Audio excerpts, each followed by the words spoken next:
Hello everyone, कैसे आप सब। आई होप कि आप सभी बहुत अच्छे होंगे और आपके एग्ज़ाम की प्रिपरेशन बहुत अच्छी चल रही होगी। तो आप जैसा कि आप सभी को पता है, मैंने अपनी लास्ट वीडियो में the national library of India complete कर लिया था। नेशनल लाइब्रेरी का जो टॉपिक है हमारा वो कंप्लीट हो चुका है। तो आज हम जो स्टार्ट करेंगे वो है एकेडमिक लाइब्रेरीज। ठीक है, ये टाइप्स ऑफ लाइब्रेरी का सेकंड टॉपिक है एकेडमिक लाइब्रेरीज। तो बिना टाइम वेस्ट करते हुए हम आगे चलते हैं। Okay, it is generally a part of an educational institution, for example school, college, research centre. ठीक है, पहले चलो एक छोटी सी चीज, एकेडमिक लाइब्रेरीज आखिरकार है क्या। ठीक है, क्या है एकेडमिक लाइब्रेरीज? वो लाइब्रेरीज जो आपको स्कूल में मिल जाएगी, कॉलेज में मिल जाएगी, यूनिवर्सिटी में मिल जाएगी या कोई रिसर्च सेंटर में हो जाएगी। ठीक है, एकेडमिक लाइब्रेरीज पार्ट है लाइब्रेरी का, आप सभी जानते हैं इस बात के बारे में। ठीक है, तो इनका काम क्या है? एकेडमिक लाइब्रेरीज का आखिरकार काम है क्या? इनका फोकस क्या है? मेन फोकस क्या है इनका? अगर मैं बात करूँ नेशनल लाइब्रेरी की, तो वो ऑल ओवर वर्ल्ड की जितनी भी रिक्वायरमेंट होती है उसको फोकस लेके अपनी कलेक्शन इकट्ठी करती है। चीज़ पता है आपको। बट एकेडमिक लाइब्रेरी में क्या है? ऐसा क्या है जिसका नाम एकेडमिक लाइब्रेरी रखा गया? एकेडमिक लाइब्रेरी में आपको क्या मिलेगा? School, college, university, research centre. और इनमें क्या मिलेगा? इनमें आपको जो आपके स्टूडेंट्स रहेंगे उनकी रिक्वायरमेंट के अकॉर्डिंग कलेक्शन मिलेगा। ये नहीं है कि आपने स्कूल, आपका स्कूल है उसके अंदर जो लाइब्रेरी है उसमें आपको जो साइंटिस्ट वगैरह का रिसर्च है या फिर उनका जो पेपर वर्क है वो आपको मिलेगा। ना ना ना ना, ऐसा नहीं मिलेगा। अगर स्कूल की लाइब्रेरी है तो स्कूल से रिलेटेड जो बच्चे हैं, जो स्टूडेंट्स हैं और जो वहाँ के टीचर्स हैं, उन्हीं की रिलेटेड आपको कलेक्शन मिलेगा, डॉक्यूमेंट्स मिलेंगे, बुक्स मिलेंगी, रिसर्च पेपर मिलेगा, बिब्लियोग्राफीज मिलेगी। ठीक है, सिर्फ उन्हीं से रिलेटेड मिलेगा, उससे ऊपर नहीं मिलेगा।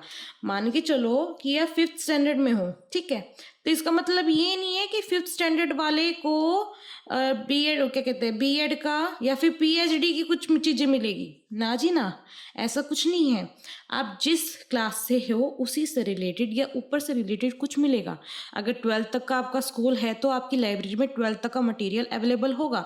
जिन बच्चों का सीबीएसई का है, जिनको एग्जाम देना है, उनके लिए अदर डॉक्यूमेंट्स अवेलेबल हो जाएंगे। ठीक है, बट इसका मतलब ये नहीं है कि आप 12th पढ़ रहे हो तो आपको पीएचडी लेवल की किताबें मिलेंगी। ना जी, ऐसा कुछ नहीं है। ठीक है, तो स्टार्ट करें। आई थिंक इतना तो आपको पता ही चल गया होगा। ठीक है, it functions keeping in mind the education requirement of the students, research, intellectual educators and staff of that particular educational institution. इसका फंक्शन क्या है? सिर्फ ये ध्यान में रखना कि जितनी भी हमारी रिक्वायरमेंट है स्टूडेंट्स की या फिर उनके रिसर्च से रिलेटेड की या फिर टीचर्स की या उनके स्टाफ की जितनी रिक्वायरमेंट है वो उन्हें इकट्ठी करके रखनी है। ठीक है, objective serve the needs of the academic community. जो अकेडमिक कम्युनिटी है उनकी नीड्स को सर्व करना। Collect and store all kinds of reading and reference material. जितने भी तरह के रीडिंग और रेफरेंस मटेरियल है उन सभी को कलेक्ट करना और स्टोर करके रखना। ठीक है, provide reading areas for users. Users के लिए एक रीडिंग एरिया प्रोवाइड करना। अब कहते हैं कि लाइब्रेरी में शांति रखी जाती है। शांति क्यों होती है? शांति इन द सेंस पीस। ठीक है, कीप क्वाइट वाला जो कहते हैं ना, वो क्यों होता है? ताकि यूजर्स वहाँ बैठ के पढ़ सके। आप सभी को पता है कि हमारे घर का इन्वायरमेंट कैसा होता है, हम पीसफुली नहीं पढ़ सकते हैं, या फिर कुछ ऐसा होता है, ऐसे मटेरियल होते हैं जो हमें बिल्कुल ही पीसफुल इन्वायरमेंट में पढ़ने की ज़रूरत होती है क्योंकि उसमें डिस्ट्रैक्शन का कोई काम नहीं है। तो लाइब्रेरी आपको ऐसा रूम, ऐसा इन्वायरमेंट प्रोवाइड करती है जहाँ पर आप पीसफुली बैठकर पढ़ सके। जो आपकी बुक है उसको आप पीसफुली पढ़ सके बिना किसी डिस्ट्रिक्शन के। ठीक है, provide an active reference and information service. जो रेफरेंस और इंफॉर्मेशन सर्विस है वो एट अ टाइम आपको प्रोवाइड करवाई जा सकती है। ठीक है, नेक्स्ट है हमारा कि एकेडमिक लाइब्रेरीज आखिर होती कितनी तरह की है? 3, स्कूल, कॉलेज, यूनिवर्सिटी। ये आपकी 3 तरह की क्या है? एकेडमिक लाइब्रेरीज है। तो पहले की हम बात करते हैं स्कूल लाइब्रेरीज। ठीक है, use of library must start from the primary school. ठीक है जी, अब लाइब्रेरी है, स्कूल की लाइब्रेरी का इस्तेमाल स्कूल टाइमिंग पे अगर प्राइमरी स्कूल से किया जाए तो बच्चों में डेवलपमेंट बहुत अच्छे तरीके से होता है। ठीक है, ये चीज़ हर स्कूल को अपनानी चाहिए और आई थिंक ये आज के टाइम में हर एक स्कूल में अवेलेबल है और हर एक स्कूल इस चीज़ को एज अ पीरियड भी मना के चलता है ताकि बच्चों की थिंकिंग एबिलिटी इंक्रीज हो सके, उन्हें रीडिंग स्किल उनकी इंक्रीज हो सके, उन्हें रीडिंग में दिलचस्पी आए। ठीक है, तो इस चीज़ को लेके जो स्कूल्स है वो भी अपने लाइब्रेरी की तरफ काफ़ी ज़्यादा ध्यान दे रही हैं। तो फंक्शंस देखते हैं हम इसके functions. Acquiring, maintaining, lending, and keeping track of books and other documents relevant to the needs and interests of teachers and students. School libraries का क्या काम होगा? एक्वायर करना, मेंटेन करना, लैंड करना, कीपिंग ट्रैक्स ऑफ बुक्स और जितने भी डॉक्यूमेंट्स है किससे रिलेटेड? बच्चों के और टीचर्स की नीड्स और उनके इंटरेस्ट से रिलेटेड। ठीक है, ये हो गया आपका पहला फंक्शन। सेकंड देखते हैं हम, generating curiosities and interest among teachers and students about the material available in the library. अब जी ये देख, बच्चे जब छोटी उम्र में ही लाइब्रेरी में जाना स्टार्ट करते हैं, मान के चलो जब बच्चा आपका 6-7 साल का है, जब वो पहली बार लाइब्रेरी में जाएगा क्या देखेगा? Just think about it. मुझे पता थोड़ा सा रिलेटेड नहीं है बट फिर भी थोड़ा सा ध्यान लगाओगे तो सबसे पहले बच्चा क्या देखता है कि भाई ये लाइब्रेरी है और इसमें इतनी सारी बुक्स है, इतनी सारी बुक्स। पहले तो वो देखेगा हर कबर्ड में कौन कौन सी बुक है, उसके लायक कौन सी है। गया, कोई टेस्ट नहीं आया, कोई इंटरेस्ट नहीं आया, फिर जाके देखेगा फन वाले उसमें कि भाई यहाँ पर किस तरह की बुक है। वहाँ बच्चों को उनकी टाइप की बुक्स मिलेगी जिनमें कार्टून्स होंगे, पिक्चर्स होंगी और इंटरेस्टिंग स्टफ लिखा होगा, तो बच्चा उसकी तरफ अट्रैक्ट होगा। जब एक बार बच्चा वहाँ अट्रैक्ट हो गया तो वो दोबारा लाइब्रेरी जाएगा, दोबारा लाइब्रेरी जाएगा, वो मटेरियल को पढ़ेगा, बुक को पढ़ेगा, उसका इंटरेस्ट जागेगा, वो और पढ़ेगा। फिर बाद में जैसे जैसे वो बड़ा होता जाएगा उसका इंटरेस्ट उसके कोर्स रिलेटेड सब्जेक्ट्स की तरफ भी बढ़ता जाएगा। ठीक है, तो नींव होती है जो बचपन से रखनी चाहिए ताकि बड़े होने तक वो बढ़ती जाए, उसका इंक्रीज हो जाए। ठीक है, आगे प्रमोट रीडिंग हैबिट को प्रमोट करना, fostering strong self learning ability and skills for life long learning. बचपन से ही अगर बच्चों को ये लाइब्रेरी में पढ़ना सिखाया जाए तो उनकी जो सेल्फ लर्निंग की एबिलिटी होती है वो पूरी लाइफ लॉन्ग तक बन जाती है, एक तरीके से स्किल हो जाती है वो उनकी। ठीक है, enabling the teachers to use learning resources to support and for their own educational development। यहाँ तक कि टीचर्स को भी हेल्प करता है ये उनकी लर्निंग रिसोर्स को लेकर। ठीक है, उनके एजुकेशन डेवलपमेंट को लेकर भी ये बहुत हेल्पफुल है।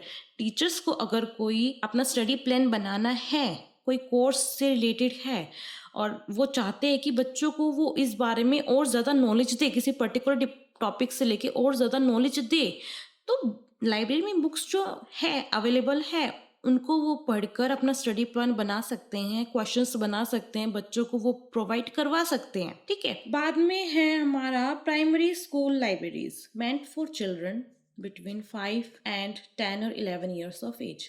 जो प्राइमरी स्कूल की लाइब्रेरीज होती है वो 5 साल से लेकर 10 या 11 साल के बच्चों के लिए होती है। This is the age of children when they form attitudes and habits.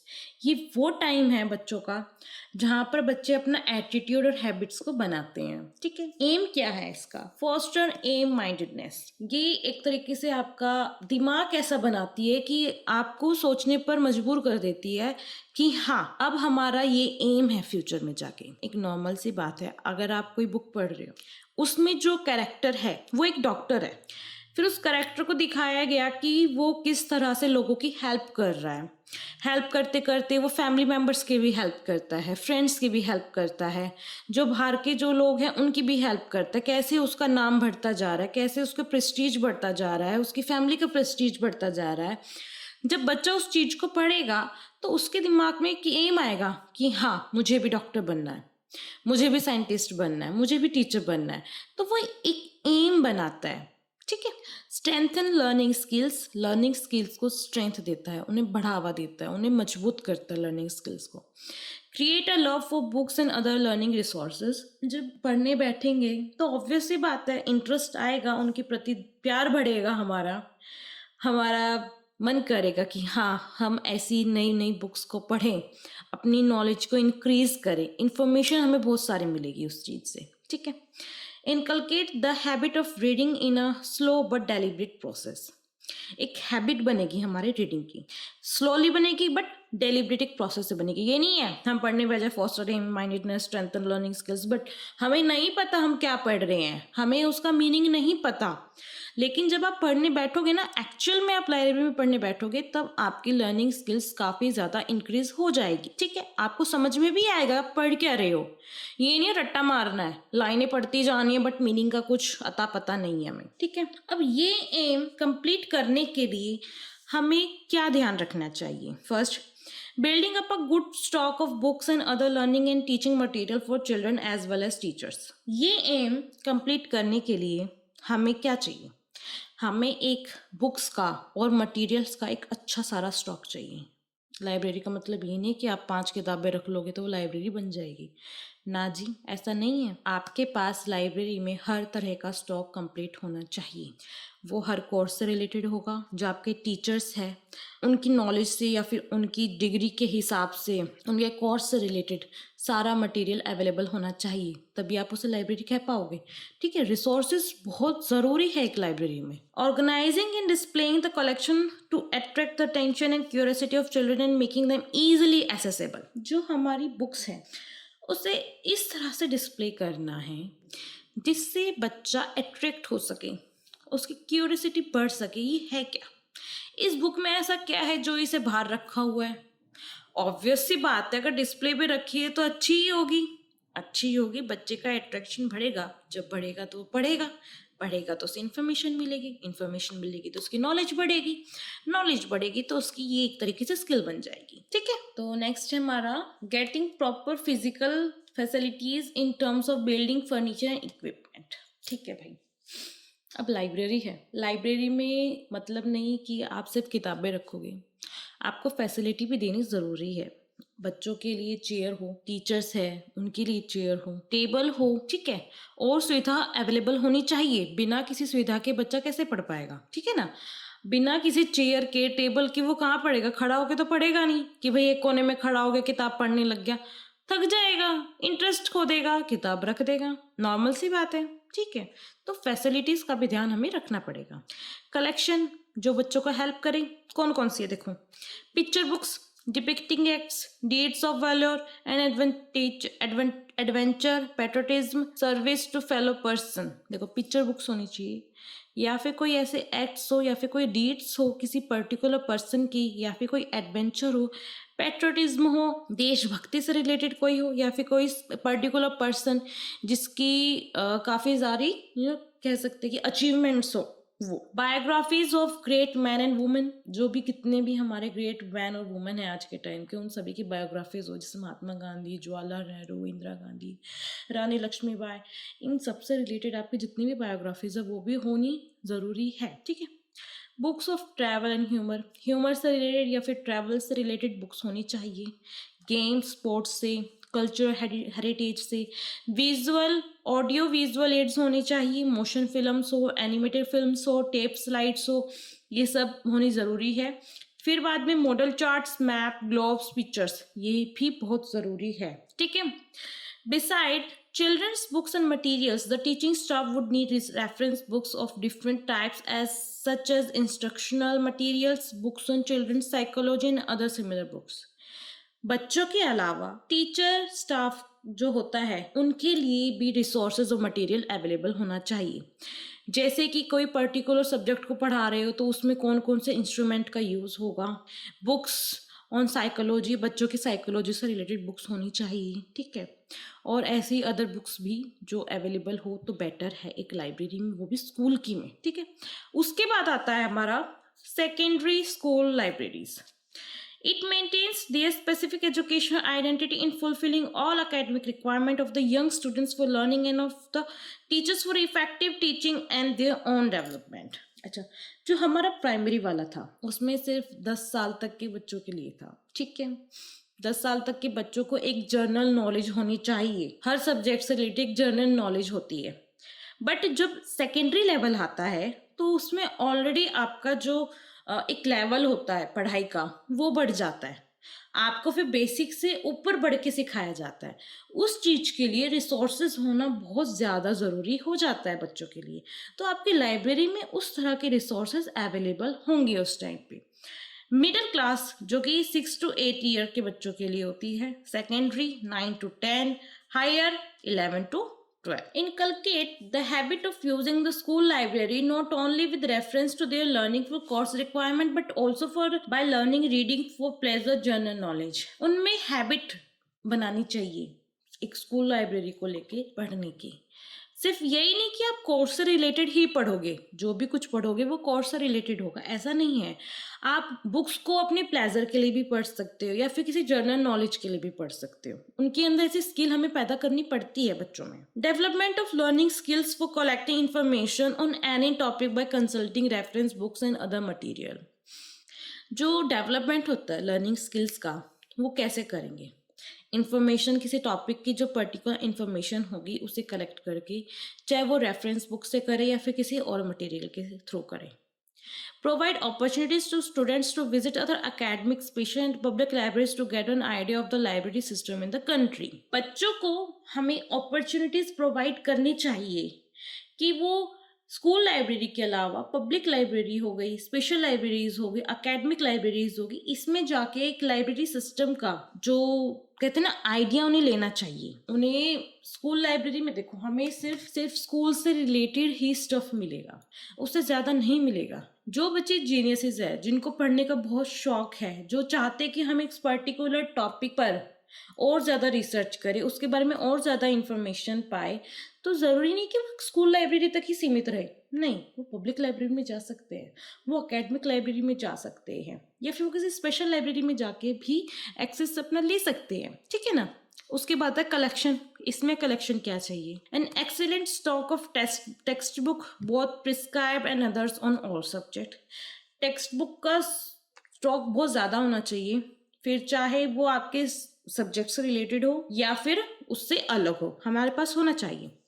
Relatively more advanced book on all subjects for brighter students and teachers. Brighter students के लिए एडवांस्ड लेवल की किताबें होना बहुत ज़्यादा ज़रूरी है। General books on popular science, biographies of great persons, travelogues, geographical exploration and sports. General books होगी जैसे आपकी साइंस होगी, बायोग्राफीज होगी, ट्रेवलॉग्स हो गया, जियोग्राफिकल एक्सप्लोरेशन हो गया या फिर स्पोर्ट्स हो गया, इन सबसे रिलेटेड किताबें आपकी लाइब्रेरी में होना बहुत ज़रूरी है।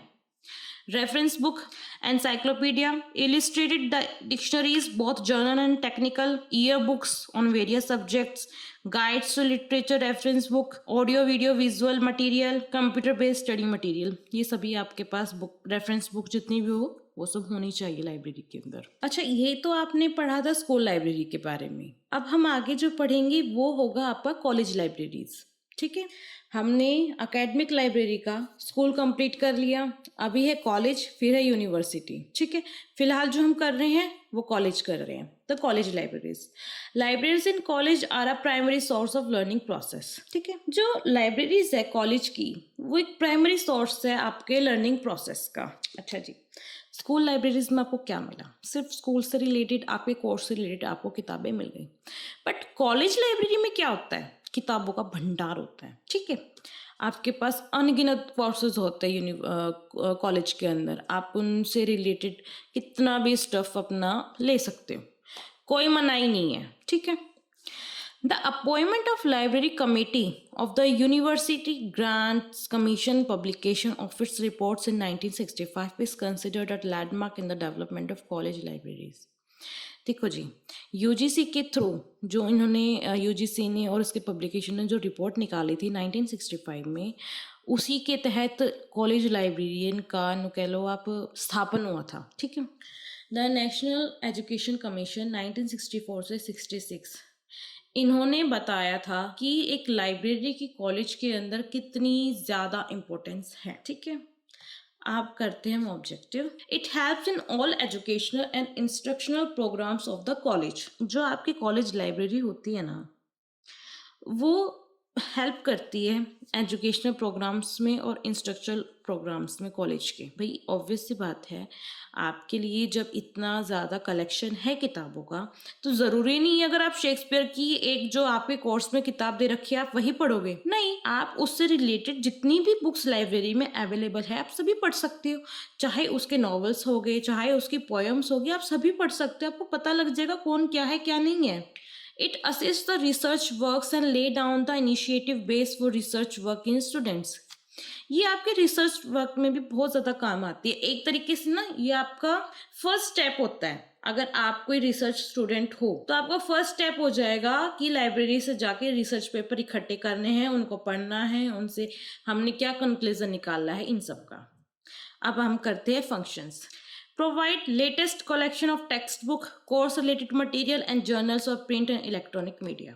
आपको प्रोवाइड करवाएगा लेटेस्ट कलेक्शन टेक्स्ट बुक का, कोर्स से रिलेटेड जितने भी मटेरियल होगी, जर्नल्स हो गए, चाहे वो प्रिंट में हो चाहे इलेक्ट्रॉनिक मीडिया में हो। ठीक है। To maintain good collection of reference books, magazines and newspaper. ये कलेक्शन रखेगा किसका? रेफरेंस बुक्स का, मैगजीन का, न्यूज़पेपर का रखेगा। To provide physical facilities such as functional building, furniture, equipment and so on. Physical facilities सारी होनी चाहिए उनके पास। ठीक है जी। To procure multimedia material and computer aided teaching learning material. इनके पास मल्टीमीडिया हो चाहे फिर कंप्यूटर रिलेटेड हो, ऐसे study materials, teaching learning materials इनके पास अवेलेबल होंगे। To preserve previous year question paper और question bank to help the students. ये अपने पास जितने भी क्वेश्चन पेपर्स है या फिर क्वेश्चन बैंक हैं उन्हें अपने पास रखेंगे, प्रीवियस ईयर्स के जितने भी होंगे उन्हें रखेंगे स्टूडेंट्स की हेल्प के लिए। ओके, अभी आपने पढ़ा था कॉलेज, अब पढ़ते हैं यूनिवर्सिटी लाइब्रेरीज। एक चीज़ जो मैंने यहाँ ऑलरेडी स्टार बना के लिखी हुई है, the main source of finance is UGC. University library का जो मेन सोर्स है फाइनेंस का वो क्या है? हमारा यूजीसी है। ठीक है। University libraries are the major support system of knowledge and information in different fields. University libraries क्या है? ये एक तरीके से सपोर्ट सिस्टम है नॉलेज का, इंफॉर्मेशन का, अलग अलग फील्ड्स के अंदर। It plays a very imperative role in the academic life of a university community by gathering material for scholastic use and for the assistance of learners and instructor of different department. ये एक बहुत ज़्यादा important role निभाता है अपना। किस चीज़ में? ये जितने भी हमारे स्कॉलिस्टिक है, यूनिवर्सिटी में पढ़ने वाले जितने भी हमारे स्टूडेंट्स हैं और जो इनके इंस्ट्रक्टर है, इन सभी के लिए जो रिसर्च पेपर हो गया या फिर आपका जो बिब्लियोग्राफी हो गया या फिर बुक कलेक्शन हो गया, रिसोर्सेज हो गया, वो सब इकट्ठा करके रखते हैं स्पेसिफिकली उन्हीं लोगों के लिए। ठीक है। ऑब्जेक्टिव क्या है इसका?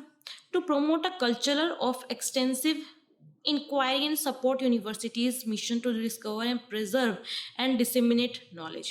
इनका काम क्या है? प्रमोट करना। किस चीज़ को प्रमोट करना? जितनी भी हमारी यूनिवर्सिटी में जो एक्सिस्टेंस है कल्चर का या फिर नॉलेज का, ठीक है, उन सभी को डिस्कवर करना है, उनसे रिलेटेड जो रिसोर्स है उन्हें इकट्ठा करना है, उन्हें अलग अलग डिवीज़न में डिवाइड करके रखना है। ठीक है। Next, to engage deeply with the ongoing changes in the society to deliver world class physical and digital contact. इनका दूसरा काम ये है कि आज के टाइम में, ठीक है, जैसे जैसे आपको पता है वक्त चेंज होता जा रहा है, हमारे सोच बदलती जा रही है, उसी हिसाब से हमारे कंटेंट भी बदलते जा रहे हैं, क्योंकि लोग कंटेंट बनाते हैं अपनी नॉलेज के थ्रू। आपको इस चीज़ के बारे में अच्छे से पता होगा। ठीक है। तो लाइब्रेरी का काम क्या है? उन सभी रिसोर्सेज को या फिर कंटेंट को, चाहे वो फिजिकल फॉर्म में हो चाहे वो मीडिया फॉर्म में हो, मतलब डिजिटल फॉर्म में, उन सभी को इकट्ठा करके रखना है, ये उनका काम है। To provide books and reference journal for the research work. इनका काम है बुक्स और रेफरेंस जर्नल को, जो कि रिसर्च वर्क से रिलेटेड होगा, उन लोगों को प्रोवाइड करना। Functions: provide resource necessary for research in the field of interest to university। जो जितने भी हमारे रिसर्चर्स हैं उनके फील्ड से रिलेटेड उनको रिसोर्सेज प्रोवाइड करना। Help the university faculty in keeping abreast of development in their disciplines. University faculty को हेल्प करना किसमें? जो उनके डिसिपल्स है, मतलब कि यूनिवर्सिटी में जितने भी कोर्सेज हैं उनसे रिलेटेड कोर्स रिसोर्सेज को रखना। Provide library facilities for the success of all former instructional program. Library facility उन्हें प्रोवाइड करना, जो हमारे टीचर्स हैं, इंस्ट्रक्टर्स हैं, उनको लाइब्रेरी फैसिलिटी है वो प्रोवाइड करना। Open the doors to the world, wide world of books that lie beyond the borders of own specialization. University library में आपको सिर्फ अपने कोर्स से रिलेटेड, जो कि आपके कंट्री में कोर्स है, उससे रिलेटेड किताबें नहीं मिलती है। आपको वर्ल्ड वाइड उससे रिलेटेड जो रिसर्चर्स है, जो छोटे लेवल पे है, वो आपको मिल जाएगा। ठीक है, तो एक तरीके से ये अपनी बाहें खोल के रखता है देश की सभी लाइब्रेरी के रिसर्च पेपर्स के लिए या फिर रिसोर्स मटेरियल्स के लिए, बुक्स के लिए, कलेक्शन के लिए। ठीक है, तो यहाँ पर हमारी यूनिवर्सिटी लाइब्रेरी कंप्लीट हो गई है, तो हमारा एकेडमिक लाइब्रेरी कंप्लीट हो गया है। तो आज के लिए सिर्फ इतना ही। मैं होप करूँगी कि आप सभी ने नेशनल लाइब्रेरी पढ़ लिया होगा, क्योंकि वो हमारा एक बैकग्राउंड है लाइब्रेरी का। लास्ट आपने जो अभी किया वो है एकेडमिक लाइब्रेरी, जो कि हमारा कंप्लीट हो गया है। नेक्स्ट है जो मैं कराऊंगी नेक्स्ट वीडियो में, वो होगा public library. So I just hope कि आप वीडियो को देखें और जो मैंने आपको पढ़ाया वो आपको समझ में आ गया होगा। ये छोटी छोटी चीज़ें हैं, पेपर के हिसाब से ये आपसे कभी कभी ऐसे क्वेश्चन पूछ सकती है, आप इन्हें नेगलेक्ट मत करिएगा। आप ये सोच के चले कि मैं सिर्फ एमसीक्यू क्वेश्चंस कर लूँगी जितने भी दे रखे हैं 5-6 बुकों में से उठा के, तो मेरा काम बन जाएगा। ऐसा नहीं होने वाला। ठीक है, आपका, मैं ये नहीं कह रही कि उसमें से कुछ नहीं आएगा, मैं ये नहीं कह रही नहीं आएगा, बट आपको एक पर्टिकुलर नॉलेज होनी ज़रूरी है। ठीक है, ये आपको पता होना चाहिए। आप इसमें से भी नोट्स बना सकते हो, मैं मना नहीं कर रही, क्योंकि मैं खुद शॉर्ट नोट्स आपको बना के दूंगी बाद में। बट आपको इस चीज़ के बारे में पता होना चाहिए आप पढ़ क्या रहे हो। आपने किताबें पढ़ी है, मैं मानती हूँ, लेकिन थोड़ी बहुत नॉलेज ज़रूरी है। क्या पता आप भूल गए हो, क्या पता एक बार पढ़ने के बाद आपको याद आ जाए। तो ये सब छोटी छोटी चीज़ें ना बहुत काम आते हैं, हमें नहीं पता पेपर में क्या आने वाला है। तो be careful, try to read whatever you can, और स्टे सेफ। पढ़ाई करते रहिए और मज़े मारते रहिए। आज के लिए बस इतना ही। Thank you very much.